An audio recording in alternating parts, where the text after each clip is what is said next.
நிச்சயமா இதுக்கு பிறகு தான் வந்து பார்த்தீங்க அப்படின்னா வந்து மகாநதி கதையுடைய அந்த பெரிய திருப்ப முனையாக ஒரு விஷயம் அமையப்போகுது. இதுக்கு முன்னாடி ஏற்கனவே வந்து எப்படி கொடைக்கானலில் ஒரு விஷயம் நடந்துச்சோ, கொடைக்கானல்லேருந்து கிளம்பி சென்னைக்கு வந்து சென்னையில் விஜயை பார்த்தாங்களோ, அப்புறம் கதை வந்து கிட்டத்தட்ட 2.0 மாதிரி கதை போச்சு.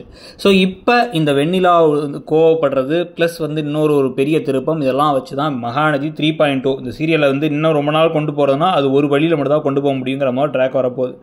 ஸோ அந்த ட்ராக்கு முன்னாடி வந்து பார்த்தீங்க அப்படின்னா வந்து மிந்த்ராலையும் ஃப்ளிப்கார்ட்லேயும் வந்து பார்த்தீங்கன்னா ஆலன் சொரி ஒரு ஷர்ட்ஸ் ஆகட்டும், இல்லை வந்து பார்த்தீங்கன்னா ஹேண்ட்பேக் எல்லாமே வந்து எக்கச்சக்க ஆஃபர்ஸில் 70% வரைக்கும் ஆஃபரில் போயிட்டுருக்கு. 400-500 ரூபாய்க்கு வந்து நல்ல ட்ரெஸ்ஸஸ், 200 ரூபாய்க்குள்ளார வந்து நல்ல ஹேண்ட்பேக்ஸ் அப்படின்னு சொல்லிட்டு பல விஷயங்கள் இருக்குது. அதுக்கான லிங்க் கீழே இருக்குது, அதை கிளிக் பண்ணி உங்களுக்கு பிடிச்சா வாங்கிக்கோங்க. ஸோ அதுக்கப்புறம் இப்போ கதைக்குள்ளார வந்தோம் அப்படின்னு வந்து பார்த்தீங்கன்னா, ஸோ இப்போ மகாநதியில் ஏற்கனவே காவேரியுடைய மனநிலை இப்போ என்னதான் தான் இருக்குது, எதுக்காக வந்து இப்படி வந்து பழைய காவேரியாக இல்லாமல் லூசு காவேரியாக மாறிட்டாங்க அப்படிங்கிற கேள்வி நம்ம பல தடவை வந்து பேசிட்டோம்.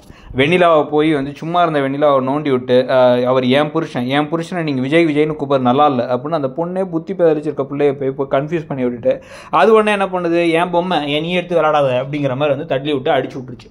அடிச்சதுக்கப்புறமா தான் இப்போ என்ன ஆயிடுச்சுன்னா இப்போ உட்காந்து அழுதுகிட்டு இருந்து இல்லை விஜய்கிட்ட வேற கோவப்படுறாங்க. என்னன்னா இப்போவும் அவள் பாவங்கிற இன்னும் அவ்வளோ போய் பாவங்கிறன்னா, ஆமாம் அவங்களுக்கு மனநலம் பாதிக்கப்பட்டிருக்குங்கிறதுக்கு சர்டிஃபை பண்ண டாக்டரே வந்து சொல்லப்பட்ட விஷயம். உங்களுக்கு அந்த மாதிரி ஏதாவது இருக்கா? இல்லை, நல்லா தானே இருக்கீங்க. இப்போ அந்த பிள்ளையோட உங்களை கம்பேர் பண்ணி அதை பாவம்னு சொன்னால் அது ஏன் பாவங்கிறன்னு சொல்லி பேசுறதெல்லாம் பார்த்தா நமக்கே வந்து சின்ன பிள்ளைத்தனத்தின் உச்சக்கட்டமாக தெரியுது.